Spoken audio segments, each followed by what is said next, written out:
Okay, so hi Irina, it seems like everything is working. All right, so let's get started with the event. Hello and welcome everyone. I'm Alejandro Ferrero, the Google DSC lead at Politecnico di Milano, and today we'll be hosting the last event of our blockchain week. It's been an unreal experience for us to coordinate all these incredible events with some of the world-leading companies in the blockchain industry. And I would like to thank all the event facilitators involved in this series, as well as the hundreds of PoliMi students who have participated in the live events. And as you all know, if you've missed any of the live events that we've hosted during the week, you can check out the recordings on our YouTube channel. So with all that being said, I would like to welcome Irina, Joe, and Vadim, who will be telling us more about Polkadot and its ecosystem, parachain auctions, and the Internet of Things on blockchains. So I hope everyone is ready to enjoy this last event. So I'm just going to hand it over to our speakers, and they will be able to get started with their presentation. So I'm just going to stop sharing my screen, and you guys should be good to go.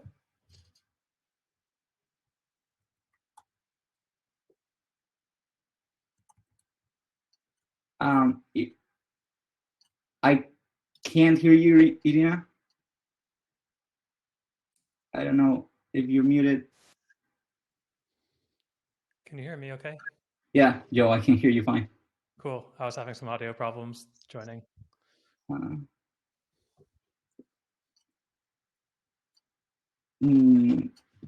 also don't hear you. Now we can. Yes. That's all good. Yes. Hello, everyone. Yeah, I was just saying that it's great to be here as an alumni and a graduate of Politecnico di Milano. It's always a great pleasure to support students' initiatives. So I guess I'll start with a brief introduction of what in general Polkadot is, without getting into much technical detail, which Joe will later be able to explain as a technical lead of Web3 Foundation. And I'll just cover a little bit Ambassadors Program and community and the ways you can get involved if you want to. And yeah, let me just share my screen. Okay, Alejandro, you probably need to give me permission to do so.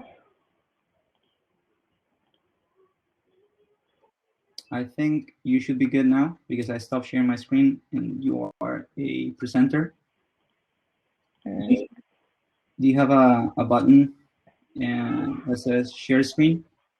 Okay, There we go.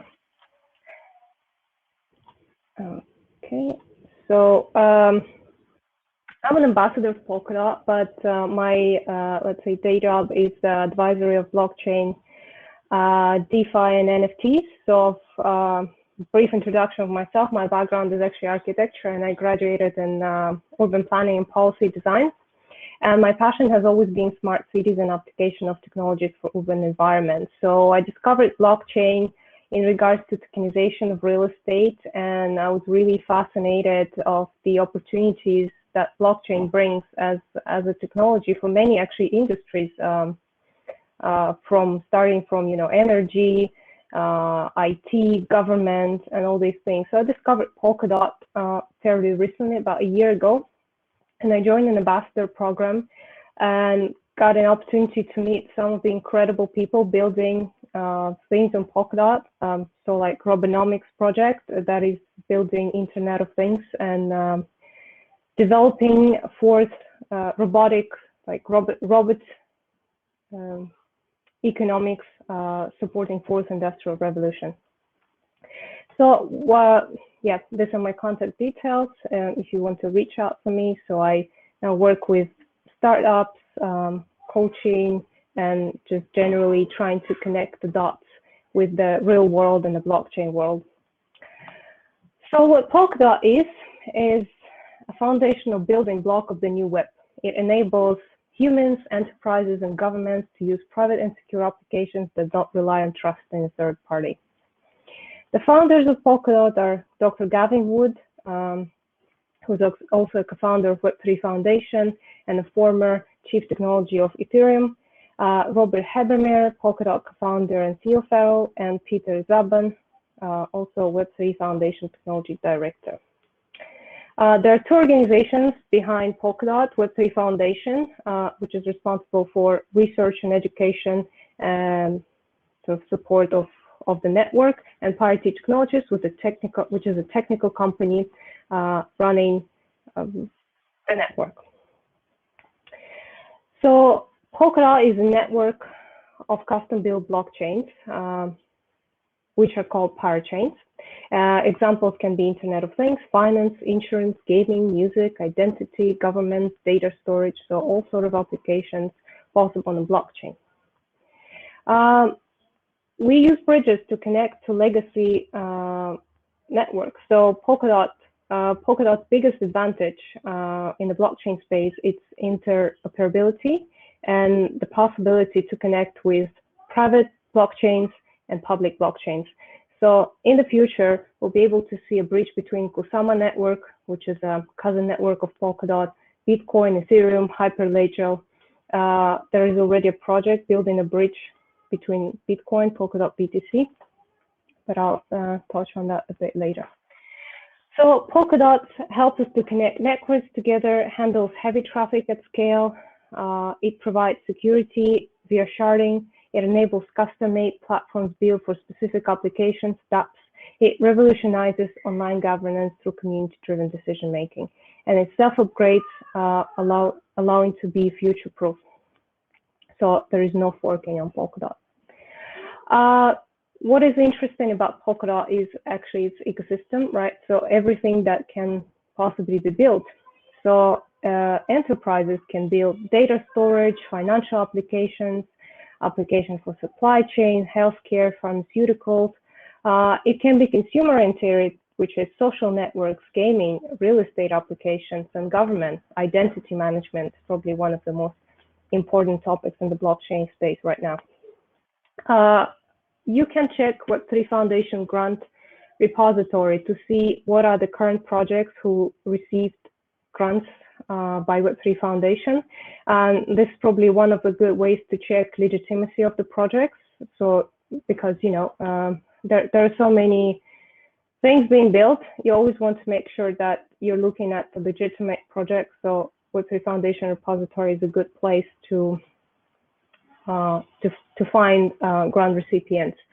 So you can build, as I mentioned, anything from supply chain to social networks to privacy, IoT, gaming, and finance. How can you get involved?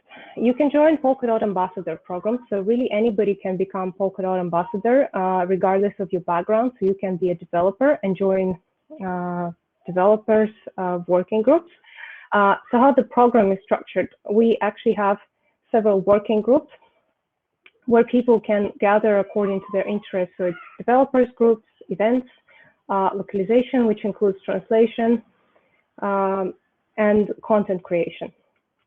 So it is really a community of enthusiasts and people passionate about blockchain technology. And me, myself, I joined because I wanted to learn about Web3 and in Polkadot's interoperability. So there is a Discord channel that you can follow, the general channel, official channel of Polkadot for all announcements and all the news, and also to connect with Web3 and Parity team. There's also Polkadot official YouTube channel where you can learn more about technical things like parachains or watch community-driven events. You can also join our Substrate Builders Academy if you're interested in building out Substrate and actually getting involved into building dApps.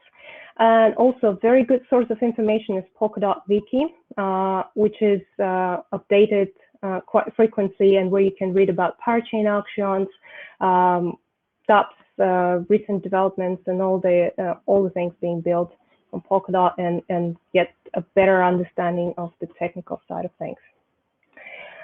So some of the ecosystem projects that are worth paying attention to, and also this will probably be interesting for university events.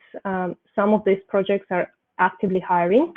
So if you're looking for opportunity to work for a blockchain building company, that would be a good place to look for job openings. So there's Akala, DeFi Hub, Polkadot, Decentralized Finance, Robonomics. Vadim will present this project more in detail today. It's an open source platform for IoT applications. Sagest is a prediction market platform. Subsocial is a decentralized social media. Unique Network is an NFT chain, non-fungible tokens, so art and gaming related blockchain on Polkadot, or parachain rather. And Arvinia, for instance, decentralized cross-chain bridge network building on Substrate. So today we actually have, you probably saw it on the event page, that Subsocial proposed a contest for you to give you an opportunity to get engaged actually actively in the ecosystem. So we'd like to create a visionary post on Subsocial Network, which you can follow the link, register your account, and use the tag PoliMi PolkaVision to tell us how do you see Polkadot's future, what can be built, and I'm sure you'll be able to, get a better understanding after Joy and Vadim will present some of the tech sides and the possibilities of Polkadot. So you can find more information on the events page. And also, if you need to set up Polkadot.js, which you will need to set up to register your account, you can head to Polkadot's official YouTube channel and then open polkadot.js.org and watch a video how to set up a wallet extension.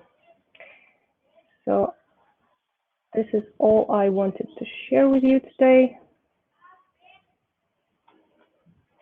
And I would like to pass word to Joe, who can continue about parachains.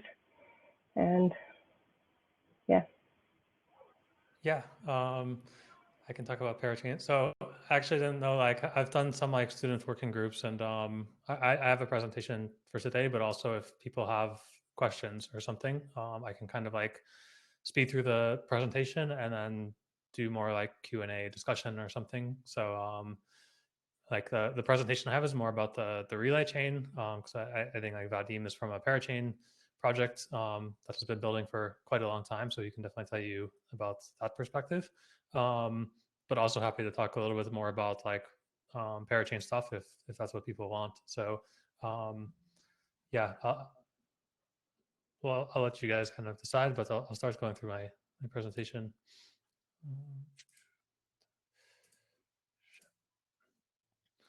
All right. Yeah, can people see that? All right. Cool. Yeah, so I'll talk a little bit about maybe a little bit more in depth about the stuff that Irina talked about, how some of it works, and then also some of our kind of guiding principles that actually led to these decisions.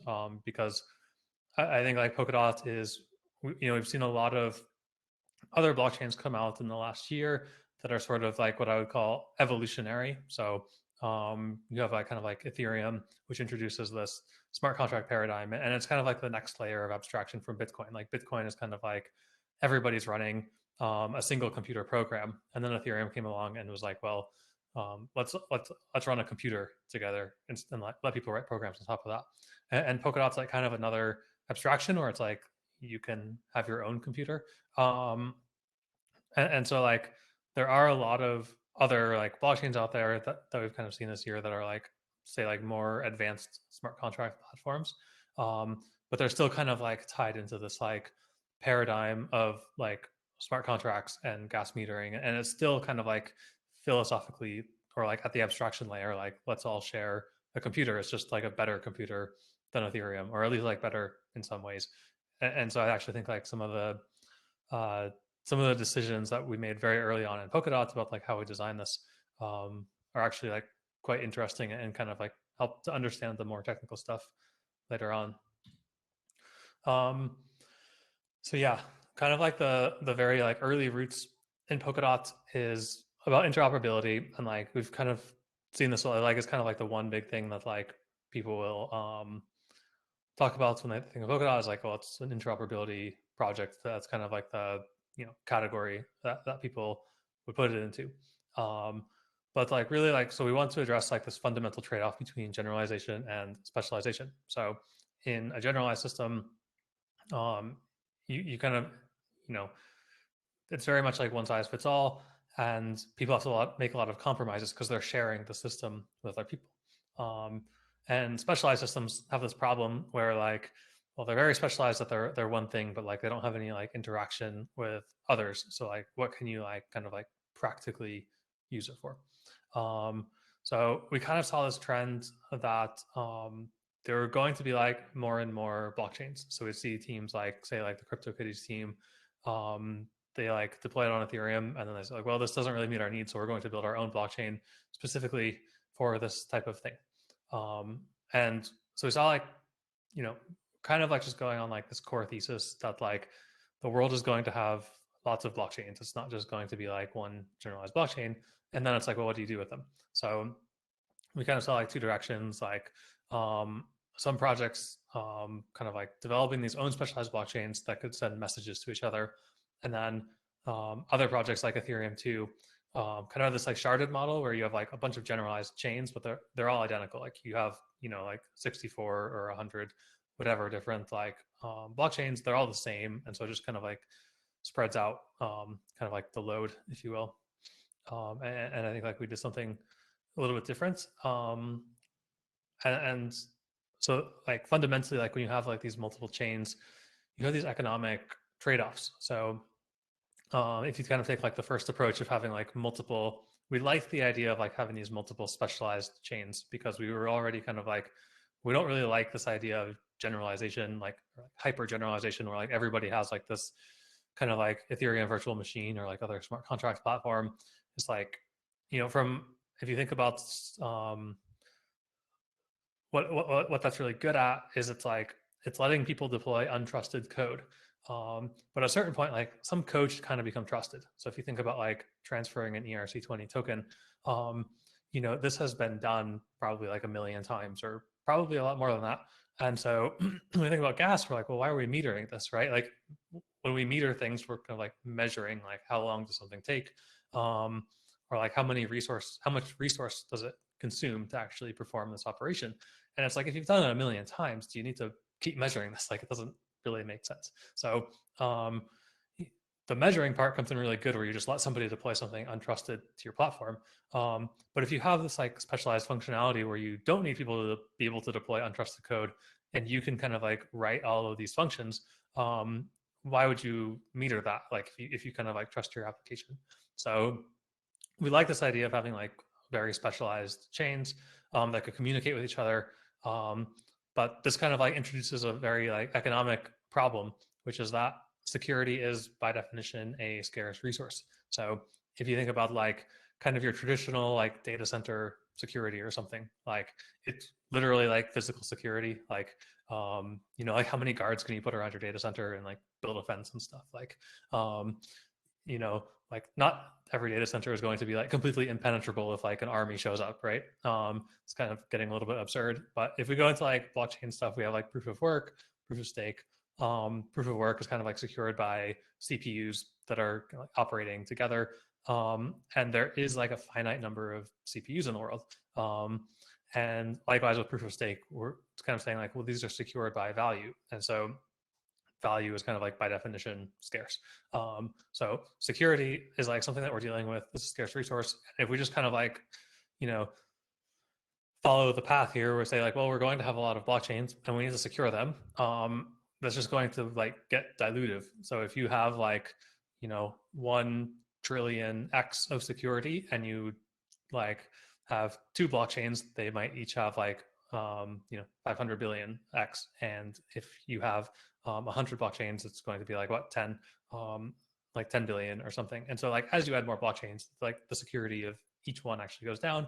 Of course, these things tend to end up in power law distributions where there's a couple dominant ones and then entry ones. And you end up in a situation where it's almost like Google and Facebook acquiring their competitors. It's kind of in the interest of the larger ones to actually attack the smaller ones to kind of form a moat. So that's obviously not a very healthy, scalable way to grow this ecosystem.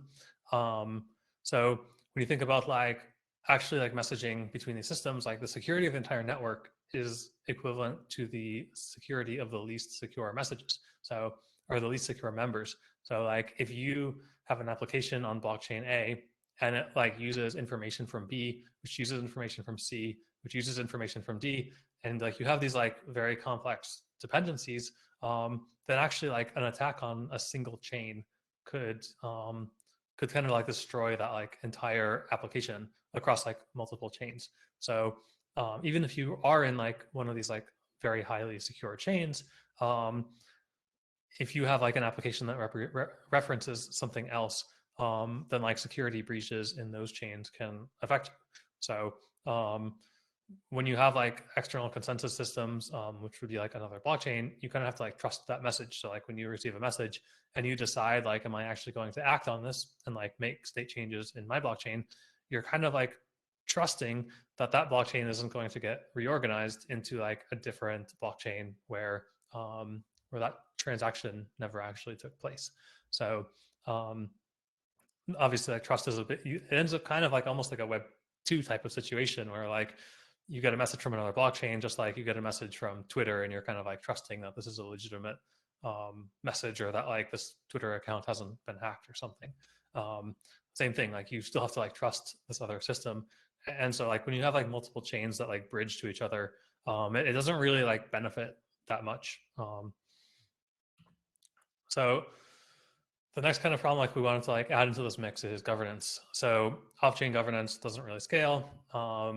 And I think like what we're kind of like trying to do with Web3 is like design like new societies or like new ways for people to organize in societies. And when these societies are very small, like kind of when the blockchain ecosystem got kickstarted, it's like very easy to coordinate. You know, like Ethereum has like the all core devs call, like it's open, a lot of people can like participate. But as these things like grow and you have like stakeholders with different interests, like from developers to users to like corporations, to like people in other countries that might not speak English, you kind of need like a more like formal way to come in and say that like you want to be a stakeholder and express some way of like making a decision. Otherwise, like you either end up in this scenario where like nobody makes a decision and it's completely stalled because everything gets shut down, or you have kind of like a benevolent dictator who kind of like makes all the decisions. So we really wanted this to have like an on-chain governance system, where like, yeah, people had a formal way to like join the system and say like, I want to participate in governance. I feel like the system affects me, so I want to have a say in its direction. And I have like a formal way of like expressing what that direction is, or like conversely to exit the system, say like, you know what, I don't want to deal with this, I'm out. So we wanted that to be all done on chain, so that it's kind of like transparent and people can see it.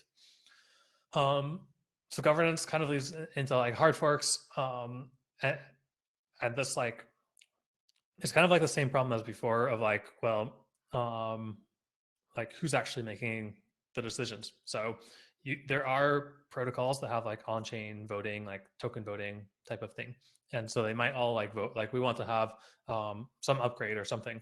But even if that decision is made on chain, who actually has the power? Is it like the stakeholders in the network? It might not be, because like you have these validators or miners and they could say like, you know what, I don't want to update that software, I'm gonna like just not, and I'm gonna keep going on the current software. And then you end up with like a fork, and you have these data aggregators like CoinMarketCap and CoinGecko and stuff, and now they have like two chains to choose from, and they're going to kind of like call like, okay, well, this one is the original chain and this one is the fork. And so is it really like up to the stakeholders to decide like, you know, how these decisions get made? And so actually like we need a way to do this on chain so that the system can have consensus over itself. And so like decisions are really only like meaningful when the participants actually believe that they're going to be enacted. So if we take like kind of like a political example, you know, you might like not choose to vote in an election if you believe that this election is a fraud, right? Like if you don't believe that like the votes are going to be counted in an honest way and that the like government will actually change power according to the results of the election, then it's like, well, why bother voting? Like it's kind of meaningless. So you know, the participants who are actually voting, they need to be able to actually believe that like their decisions on chain are going to be carried out. And so I'll talk a little bit later when I get to kind of like the WASM stuff about like how we do this, but it's pretty cool. But we're able to actually like carry out these decisions on chain. Yeah, so like we might talk about like parachains and validators and stuff. So I kind of threw this in at this point as kind of like the architecture we arrived at to realize this thing. So we have like this relay chain, which is kind of like the core like operating system of the whole thing. And then we have like all these parachains, which are the specialized blockchains. There's parathreads, which is like very similar to parachains, just different economic model. And then we have like validators and collators and stuff. So might hear me talking about some of these. So yeah, how do we actually like do this? So and then like what is like the actual abstraction that I was talking about at the very beginning, where we have like Bitcoin as a computer program, Ethereum is a computer, and so like what is Polkadot? And so we like to call it a metaprotocol. So like you know, it's a protocol that actually describes protocols. And so we have this distinction between like a client and a runtime. So like most blockchains, you have like all these clients, and if you want to upgrade them, you actually like everybody goes and updates the clients, and the clients have like new rules for like, you know, if you want to do a hard fork, everybody has to update their client. And it says like, you know, if block is higher than 1 million, start following these new rules. And we don't quite do that in Polkadot. So I guess we have the client. But the client's actually like kind of dumb. It's just, there's this language called WebAssembly, and the client just executes WebAssembly code. That's all it really does. It provides like a database and the networking primitives, RPC interface, and all this other kind of like low level stuff for like interaction. But when it actually comes, like it doesn't actually have like the instructions for what Polkadot is. It's just a WASM execution engine. And then we have this runtime, which actually describes like the state transition rules of a blockchain. So like the analogy in Ethereum would be like the EVM, right? Like what kind of like what interface calls do you have in the EVM? In Polkadot, it's called like the runtime. So like what information are you storing on chain? How is that information structured? What kind of rules apply to that information? So like when somebody makes a transaction, how does that information change, or how is it allowed to change? And what kind of transactions can people make? And so this is actually like, it gets compiled down to WASM, and it actually like gets stored on chain as one of the storage items in the chain. And so a Polkadot client can actually like express or can run any blockchain that's expressed in WASM. So as long as you write your blockchain in WASM, then it can run in a Polkadot client. And so like kind of like what makes Polkadot, like the client is just like this executor, and like the actual Polkadot rules are on chain. So yeah, so since the protocol itself is stored in the storage of the chain, we actually have consensus over what it is. So if you want to change it, then you need to make a governance proposal, which is literally just executable instructions. So you know, you can't really make these governance proposals like, yeah, we should do blah blah blah, whatever. A governance proposal is actually like, I want to dispatch this function, and let's vote on whether we should dispatch it. And in the case of like a runtime upgrade, we could like actually just call a function that says like, you know what, we want to just replace the runtime code, like go to this location in storage, throw away the old code, put in this new code, and then we can actually vote on that. And then, so we have like the rules to actually like accept or reject it, like all the voting rules and stuff like that. And then we can autonomously enact it. So since the proposal was actually executable instructions, we don't really need to rely on like anybody to update their clients or anything like that. We have the instructions on chain, and we have the proposal also on chain. And so after it passes, the system can actually just enact it. It can just execute that proposal. And so you don't really like have to decide like, well, is there a fork, or, you know, like the validators can't really say like, well, we don't want to like upgrade our clients or something, because it doesn't really matter. Like you don't need to update your client to stay on the upgrade. It just keeps working because the client doesn't actually include the instructions for the chain. It just starts, at the beginning of the block, it just goes and says like, hey, what's the runtime? And then all of a sudden it gets a new one and starts executing that. So now we can kind of like go into parachains, and we can kind of use the same abstraction here that we have like just a WASM host and can actually like execute arbitrary WebAssembly instructions. And this is really like what allows parachains to specialize. So rather than like, say like ETH2 or something where like all the shards are the same and that gets coded into the clients, all the shards can actually be different in Polkadot. So in the relay chain, all we really store is like the header data from all the parachains. And so in that sense, it's really like a light client. Like the relay chain just kind of knows like the latest block hashes and heights and stuff from all of its parachains. And so a parachain can come along and say like, hey, here's my WebAssembly instructions. So I have this like executable code, and here's a block. Here's some changes that I actually want to apply according to this executable code. My old state roots and kind of like the header information. Here's my new header information after applying this, and can you actually like verify that this took place according to the rules? And the kind of like neat kind of like trick here is that like we call it like heterogeneous sharding, where all of these parachains look different, like they're all specialized. And from the user perspective, if you look at the API of a parachain, they're all different. So like they all have their own like modules, so you have like smart contract, like identity or like data storage and all this like custom stuff. And every parachain is going to be different. But all of this gets compiled down into a WASM executable. So from the point of view of the relay chain, it actually doesn't see all that. It just sees a single function, which is called execute block. And it can go, this execute block will say like, okay, like first I want to fetch your runtime instructions for how to actually execute your block, and then like give me some of your like state information so I can actually like validate that this block was done correctly. So from the validator's point of view, it's actually like homogeneous sharding, like they all look the same. It's all just execute block. And then, so this kind of like enables trust between messages. So, when we think about like message passing, this doesn't really like enable interoperability because you have to actually like trust your messages. So like if some guy sends you an email and says like, hey, I'm your long lost cousin and I have $2 million, do you really believe it? Like, no, it like depends on like who the message is actually from, in order to like give this message kind of like authenticity or like believability, if you will. So like receivers have to kind of know like, okay, this message was sent in some context. It's not going to be like forked off and like undone after I execute after it. And the senders have to kind of know that like their messages are handled faithfully. So you don't want to like, you don't want to tell somebody, hey, I burned 100 tokens, so you can mint 100 tokens on your chain and use them as a claim to some tokens on my chain. You don't want the receiver to say like, oh, that's nice. I think I'm going to actually mint 500 and not 100.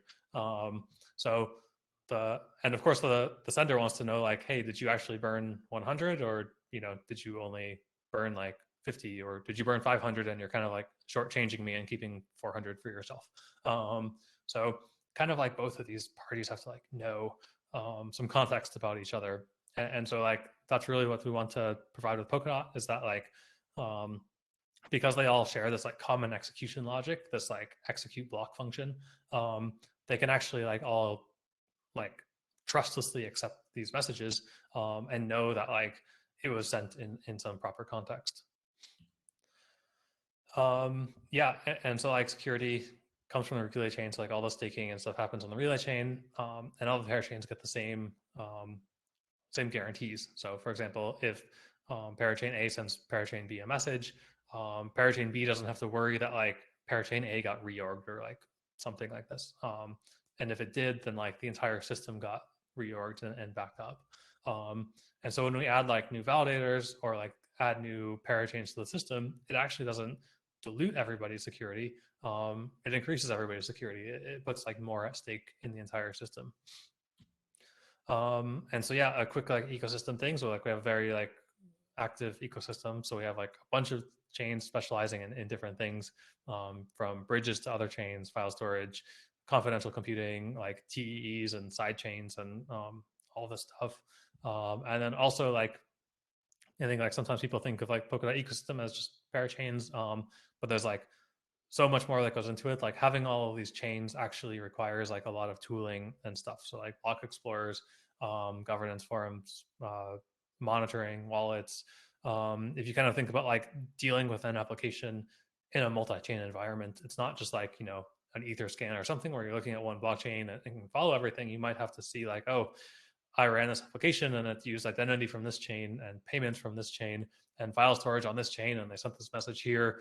And so like the actual like interaction layer becomes much more complicated, and there's like a huge space to like build a lot of like valuable businesses and tooling and infrastructure to actually make this thing work. And just kind of like an update on our progress. We're almost there to parachains. So like Kusama, we launched like in 2019, like a year and a half ago, operating with like 900 validators for quite a long time. It was the first chain to ever do a forkless upgrade. And then like Polkadot, we launched in May of last year, so almost 1 year. That's been running about 300 validators. And then Rococo is kind of like the very bleeding edge chain with all the parachains that are running, that we've been running for a few months.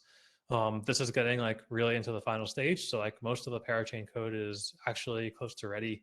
And a lot of the stuff that we're doing now is like kind of rolling it out. So yes, the code is very close to ready, but there's a big process to like kind of like get this audited, get it into releases, notify like infrastructure providers of like the kind of like updates that they need to make, and then finally like to roll this out to the chain. So getting very close. I know people are excited about it, but it's almost there.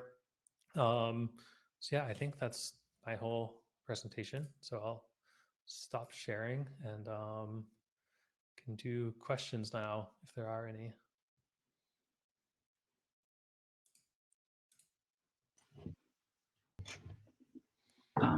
Thanks, Joe. That was pretty impressive. All the stuff you presented. I believe maybe like some of our students are overwhelmed with all this information. I don't see many questions right now, or any actually. But if you guys want to continue with the event, and maybe at the end, people will have like their minds wrapped around all the content, and hopefully they'll be able to a few questions. Yeah, I'll stick around and like check the chat box. Awesome. Thanks.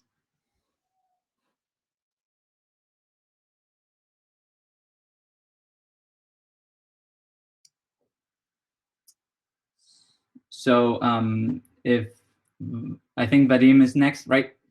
On the Okay, I can do next. Actually, there seems to be a question. What are the main differences between Polkadot and Kusama, except Kusama being wild sister of Polkadot, and what we should expect? Chaos. That's the last word of it. So yeah. So Kusama we launched first, and it's kind of like funny, and it's been very interesting like how it rolled out. It was like we had to restart it like 3 times or something at first.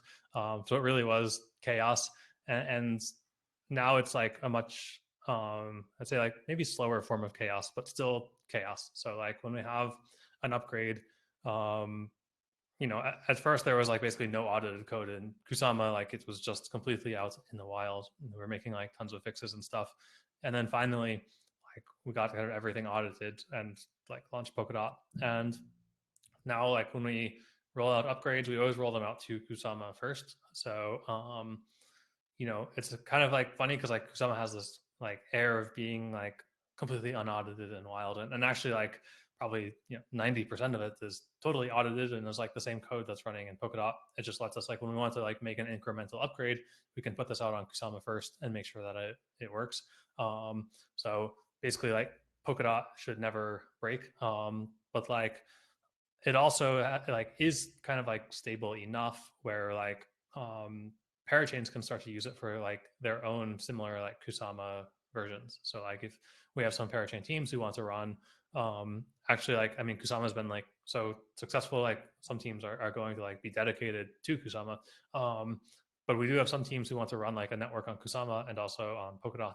And so they can actually do like similar thing of like, well, I'm going to like deploy first to my Kusama parachain and then later to my Polkadot parachain. So still expect some chaos on the Kusama relay chain, but I think it's getting mature enough where its parachains can expect some chaos too. I think that's clear. And thanks for the answer. Okay, I think we can move on with Vadim and the next topic. So we'll hand it over to him. Okay, great. Let me allow. So, hello everyone. I hope everyone can hear me and see the presentation. Just give me feedback or something. Yeah, everything is clear. We can hear you perfectly. Okay, great. So let's start with a brief introduction of myself. My name is Vadim Manaenko, and I'm a robotics and IT engineer in the Robonomics project. And also, I'm a PhD student in ETMO University, Russia. So my main responsibility in the project basically is bringing new use cases of Robonomics into a real world. And me and some of my colleagues, we are working on making something useful on top of Robonomics. But today I'd like to I'd like to tell you more about Robonomics functionality and what Robonomics actually is. Let's start with the kind of story we tell everyone. So basically Robonomics have been existing for quite a while, actually since the project exists since 2015, and the first experiments were started with smart contracts. And the idea of smart contracts was described back in the 90s by the article of Nick Szabo. And it was described in a way of leasing something, and you basically make a contract to use some kind of industrial robot or a car or something, and the contract describes that you're allowed to use a robot until you pay every month or every week or something. So you actually lease something, and when you pay, you can use a robot. And when you stop paying, your contract is closed and you have no access to it anymore. And it was one side of the experiments, and another idea was to bring these smart contracts into a cyber physical systems world. And the pioneer of this term of cyber physical system is Norbert Wiener, and it was described in his book Cybernetics. And it was last century, but over time we've come up with a world where all the robots are quite mature to do a lot of work. They're quite intelligent to catch some objects in an image, or to build from scratch some cars or other robots, and etc. And even in the world industrial manufacture of manipulator that is called KUKA, they use KUKA robots to build new KUKA robots, and people just behave as assistants to these robots. And actually, this is funny that those robots, they're in some kind of, let's say, a jail, but it's not to protect humans, it's actually more to protect those robots. Okay, they're quite heavy and they're quite big, and they can still harm people, but it's more in a way to let them be more autonomous and to split zones between robots and people. And there is a quote that right now you could treat robots like a teenager, and that could do a lot of work, could behave itself, but it needs to be independent in an economical way.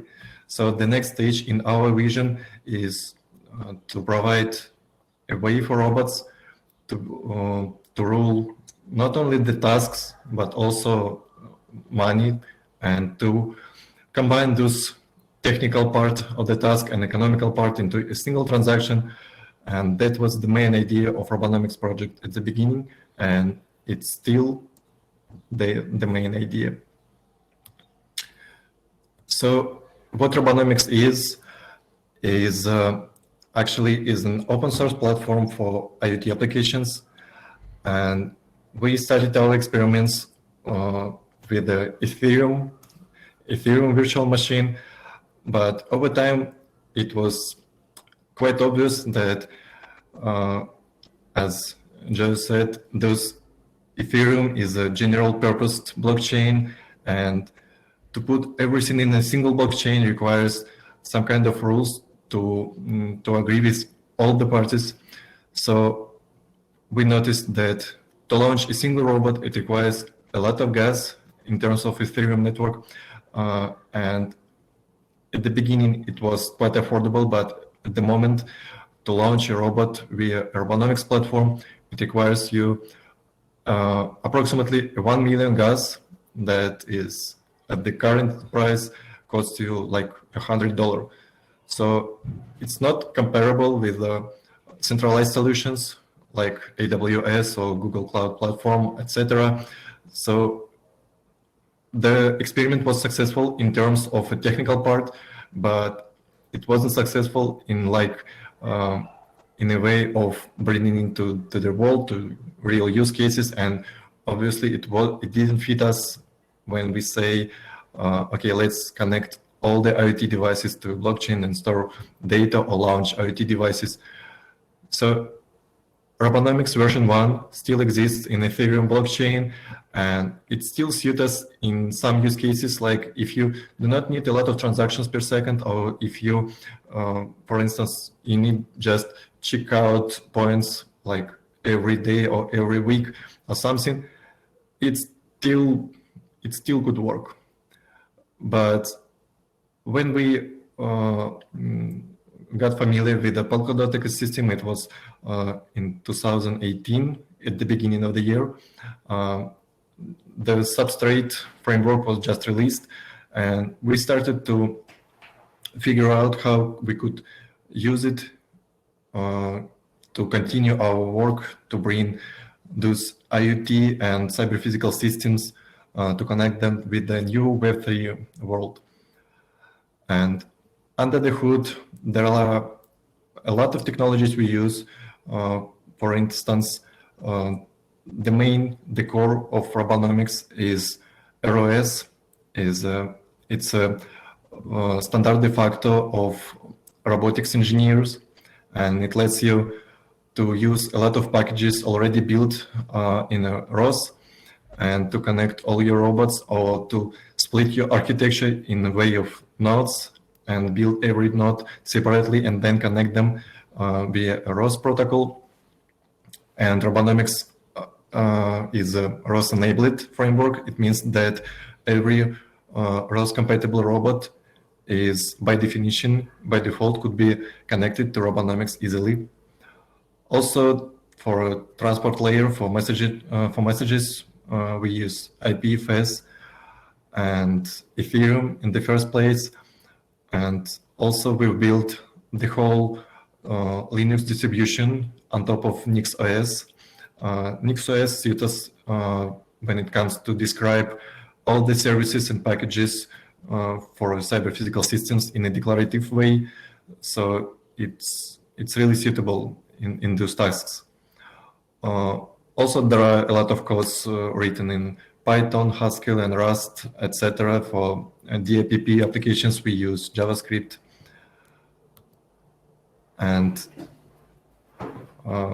that's basically, I've already said that Robonomics contains a bunch of software, and for you as a developer, you do not need to know everything at the beginning about Robonomics. If you're a DAPP developer, you could use just this JavaScript part. If you're a robotics or if you're IoT engineer, for instance, you could use tools and packages specifically built for connecting your ROS-enabled robot to Robonomics, or to connect a sensor, for instance, to deliver some data from the sensor, or to make transactions to launch on and off a smart key, for instance. And the first module that I wanted to tell you about is Robonomics connectivity. It's basically the first page you would look at when it comes to IoT. And our working example is, actually it's not an example anymore. It was an example a year ago, but right now it's a working map, a decentralized map that aggregates all the data from sensors, air pollution sensors, I mean, and put it on a map to a specific point of GPS points, coordinates. And there is a map that shows all the data. There is a connectivity module that basically you could treat it as a backend server that provides you endpoints and a few ways to transfer your data from sensor to the connectivity module. At the moment, we support HTTP and MQTT protocol. Also, there is a possibility to connect your sensor directly via a USB as a device. And also, we provide an image of our distribution that is ready to use with the enabled connectivity service and all the interfaces you would need to connect your server. In our GitHub page, you can find a firmware for a sensor. At the moment, we support ESP microcontrollers and a few sensors. Basically, those sensors are for air pollution measurements and for water pollution measurements. Then the core, as I said before, the core of Robonomics is a ROS framework, and ROS exists for like 10 or 11 years, and it started like a challenge to build an architecture that would allow you not to think specifically about a robot, but to think more generally when you build some kind of robot application. And I think everyone understands that it's quite easy to build an application for a smartphone, for instance, because smartphones are quite standardized in a way of hardware. So basically every smartphone has a camera, has the microphone or speaker, etc. But when it comes to robots, we could see a lot of different types of robots, like vehicles or drones, some submarines, etc., etc., etc. And it's quite hard to think of a general architecture for every kind of robots. And ROS, in War's view, ROS has successfully has successfully managed to build this framework. And ROS version 1 has existed for 10 years. And right now it's time for ROS version 2. And the main difference between them is ROS version 2 doesn't have the core node that is responsible for transport layer of all the messages. So it's ROS 2 is more a peer-to-peer way to communicate between nodes, but still the idea is basically the same. So you split your idea into a bunch of nodes and you use already existed nodes, or you create your own, and you just could take a node for control your camera or control your drivers and use it in your application.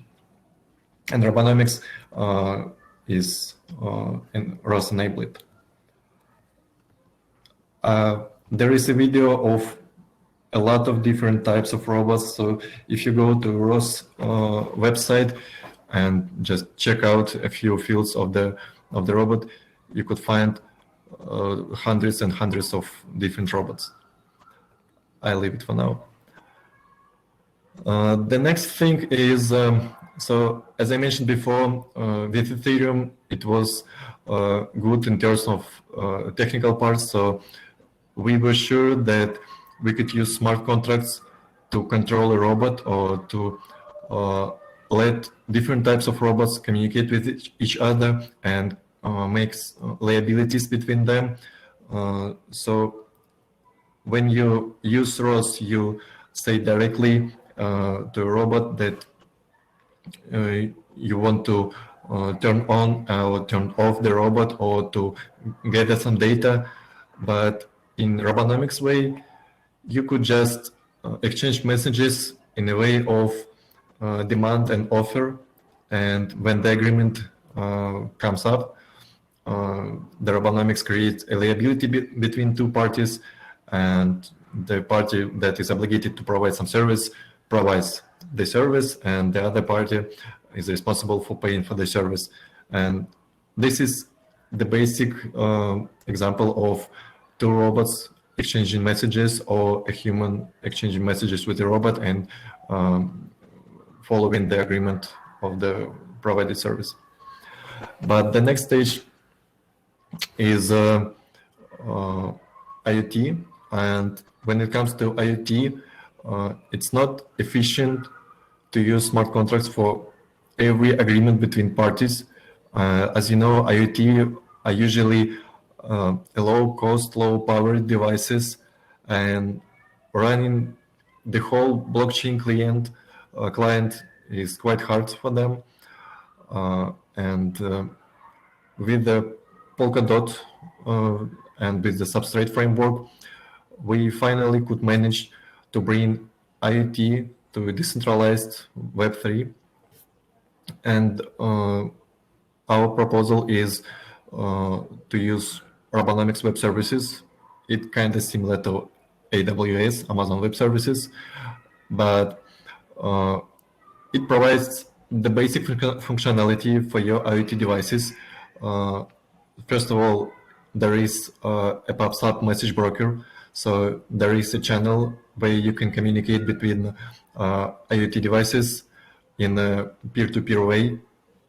There is also a data blockchainization storage service that lets you to make snapshots of your data and log it into a blockchain.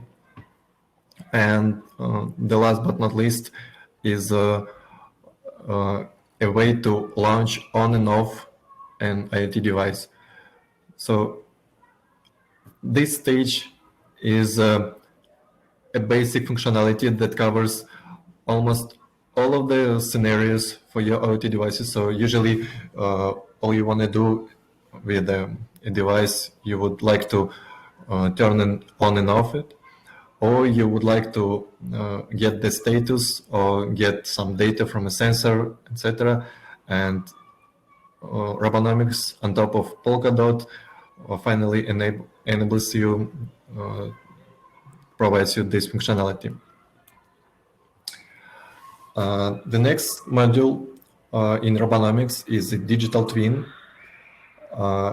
And at the moment, we're still working on testing the digital twin module, but it's already enabled in our parachain, and it lets you create a master account, and under the master account you could easily create a few topics and put the data on the specific topic, and this way you could create the digital twin of your cyber physical system or factory or something else.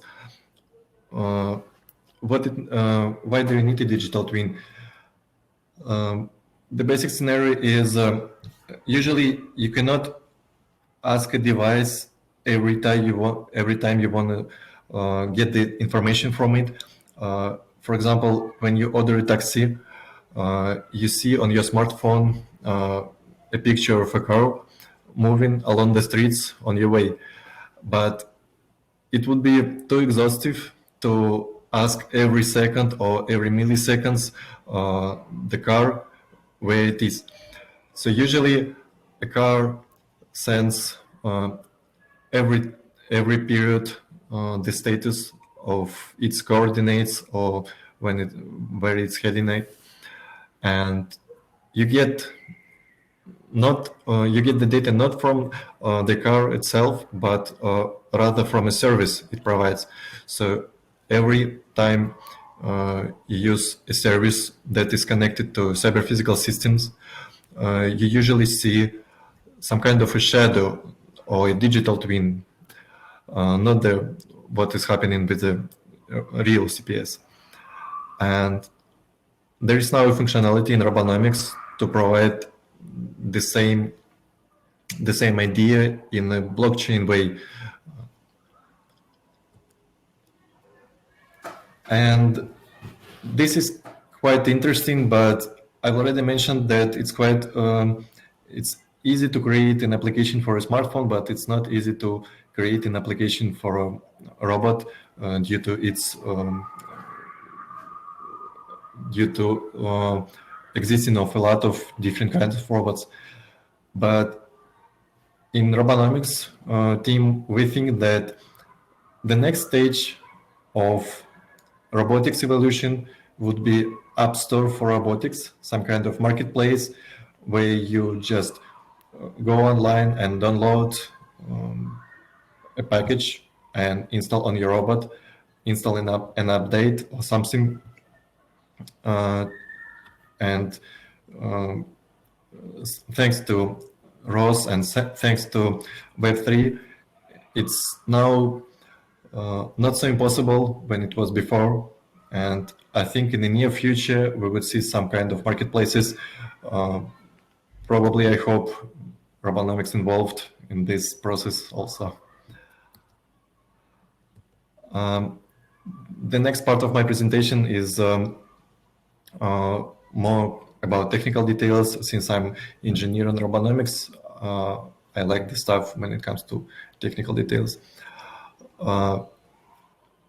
The digital twin model that I mentioned before is quite easy to use, and you could use it even in the app of Parachain, that is Polkadot.js application.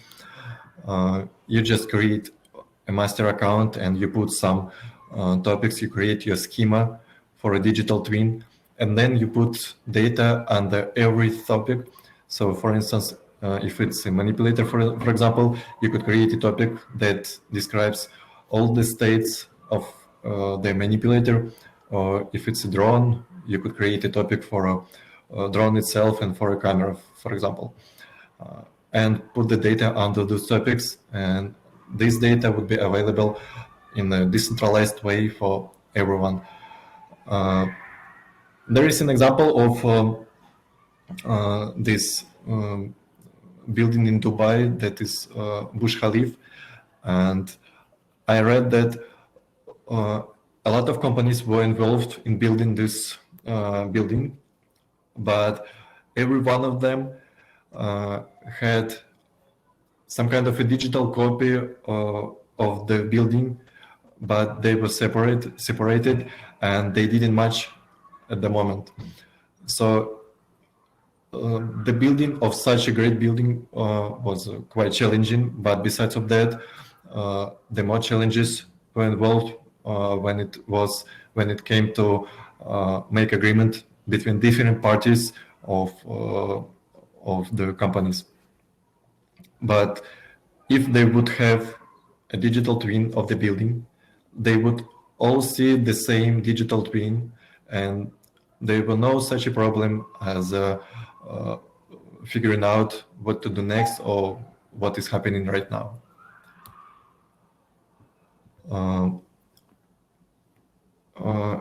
At the moment, speaking of connectivity model and IoT devices, at the moment we provide a few tools to connect your air pollution sensors or water pollution sensors and put this data to a blockchain. There is a connectivity model that I said that I mentioned before, and also you could gather a few sensors of a building block, for instance, and put it in a digital twin to see the whole picture of a building in with the sensor's eyes, let's say.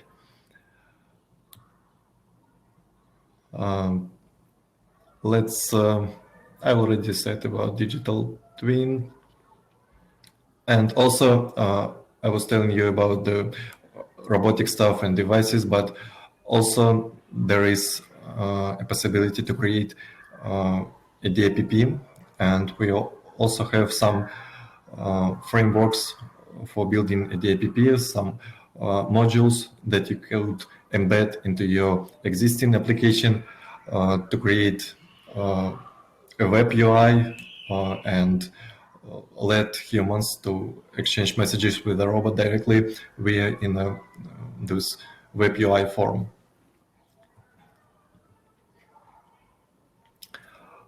So there is a summary of Robonomics Network. It's already ready to use open source platform for IoT and also for cyber physical systems. The project is basically is built on a research term. There are a lot of open source code on GitHub, and check out our GitHub account. It's github.com/irolab. And for researchers who is interested in reading more about this research part, there are a lot of articles and scientific papers that are published for the last few years. Those are the main links.